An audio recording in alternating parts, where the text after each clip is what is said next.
This is Valentine's Day weekend. Well, I'm feeling right now, and I've been invited to play at another Valentine's Day party. This is a picture of me a few years ago at a party. I played many Valentine's Day parties and played lots of love songs, and it's all mushy-gushy and all that kind of stuff. But anyway, today I decided to teach probably the most famous of all Valentine's Day songs, My Funny Valentine. All right, it is one of the most recorded songs in history. All right, now this piece, it was actually from a musical called Babes in Arms way back in the 1930s.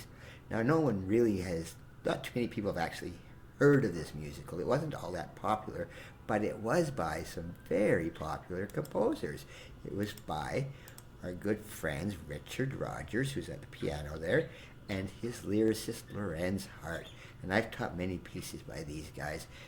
Mr. Rogers, he could write more songs, love songs for Valentine's Day than any other composer, all right? Just a prolific composer with many musicals and many, many songs. Now this song, as I said, has been recorded by multiple artists. However, this is probably my favorite. This man is named Chet Baker. He was a trumpet player and singer. And just look it up on the internet. On YouTube, you can hear this guy doing a wonderful version of My Funny Valentine. Sinatra did it, Judy Garland did it, so many did it. You can hear any version you want. But today, I am going to teach this one. It's a little more tricky than most of my lead sheet ones because I'm going to be playing it in the key of E flat major. It's got flats, but it shouldn't be that bad. Before I teach the lesson, though, as always, I will play it.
Now, I mentioned this piece is in E flat major.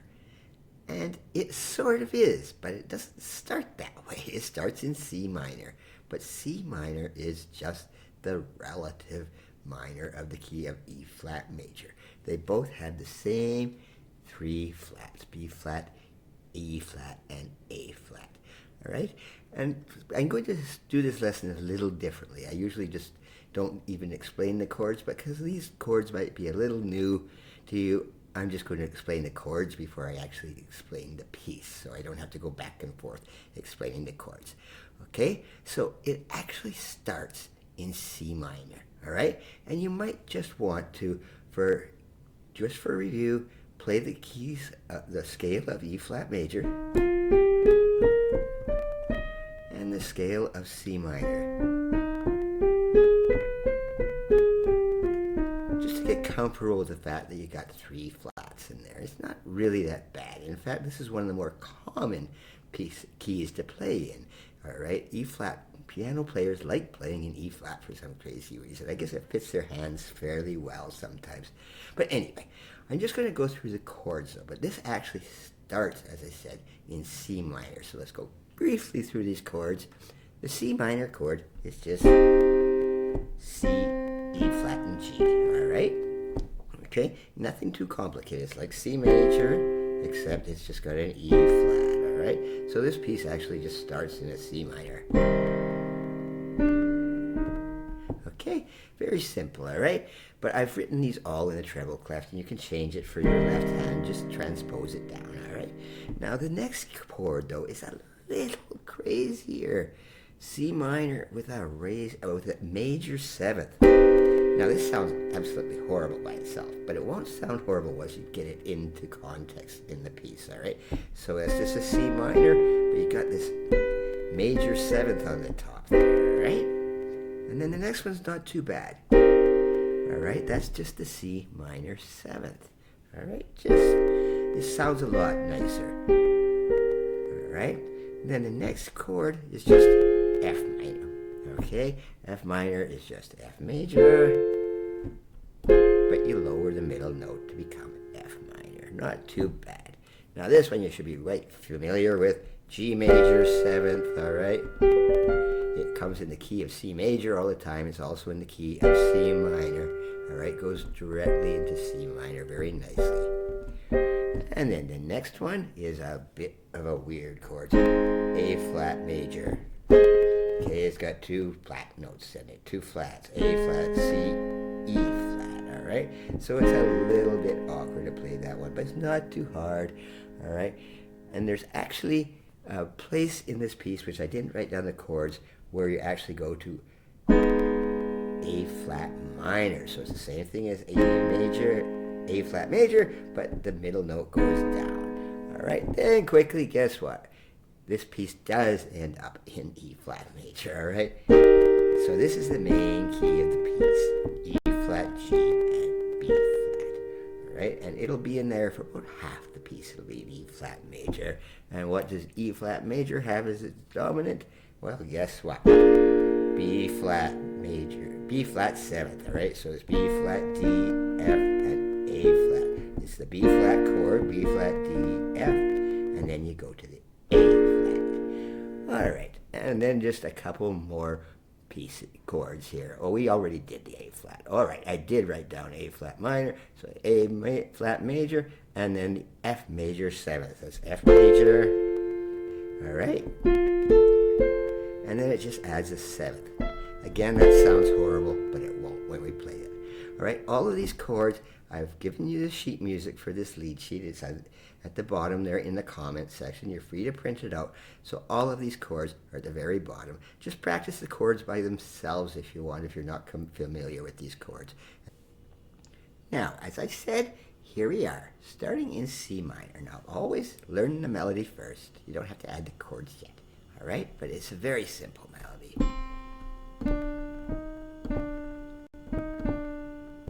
And then it just repeats itself. And then it goes a little bit different.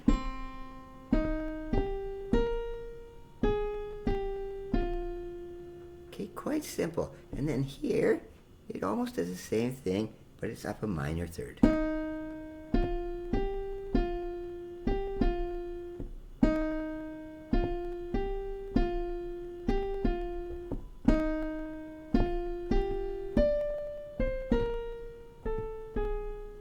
Right?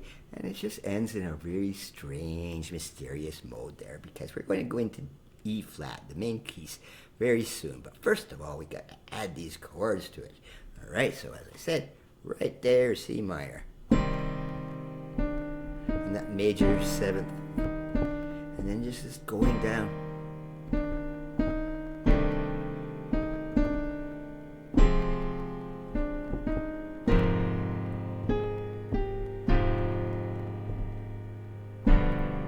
Then it goes back to C minor.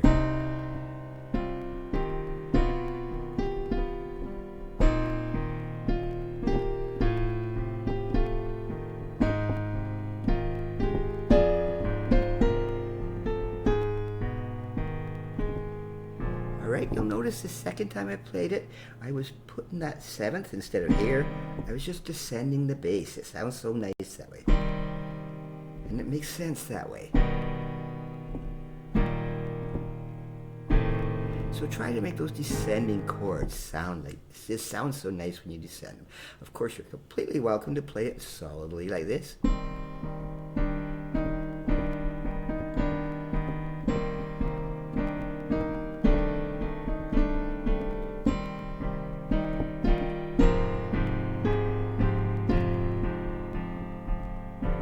I like to play it broken. It just sounds a little nicer. With the descending bass.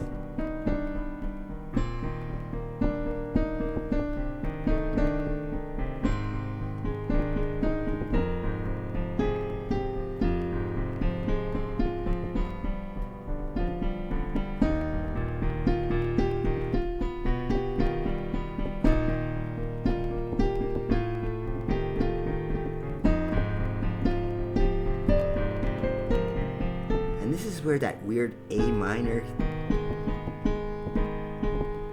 comes in. It's kind of a transitional kind of chord there.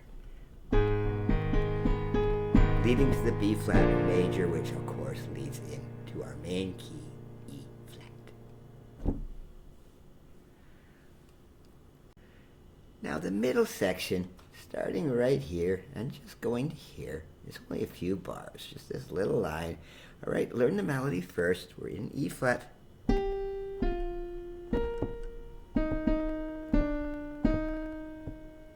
Almost the same.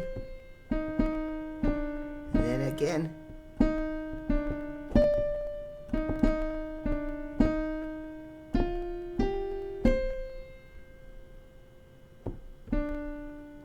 All right, very short. And this thing, chord-wise, is just the E flat and the B7.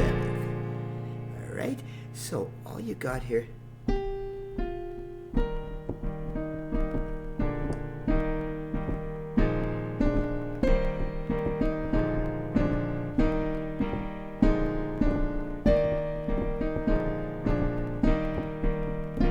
And then it goes to that A flat major chord. And then we're back to our C minor, okay? Again, you can break that up really nicely. All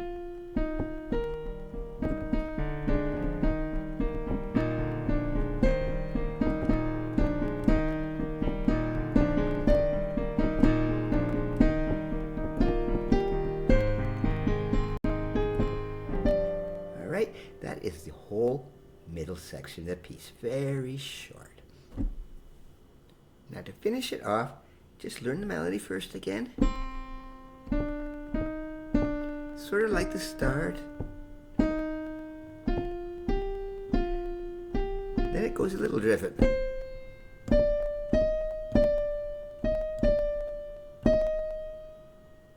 And then it just ends, switches right back to E flat major.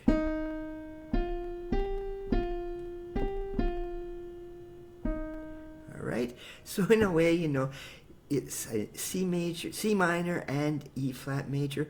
Some people would just say it's an E flat major because C minor is related to it. We don't change the key signature.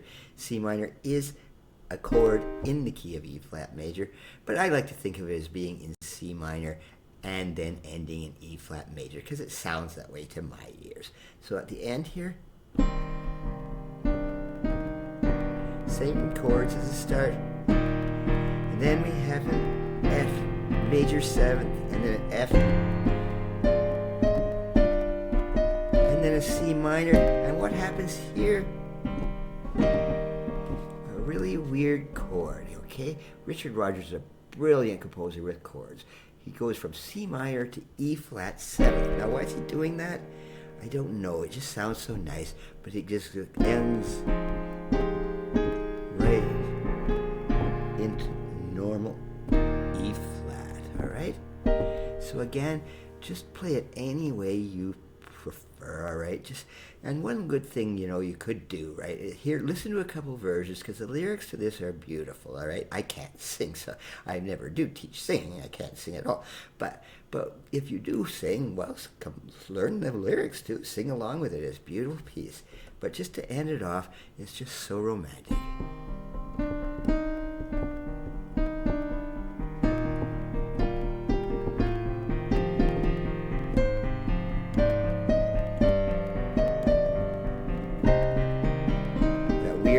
E flat 7th there just sounds so nice.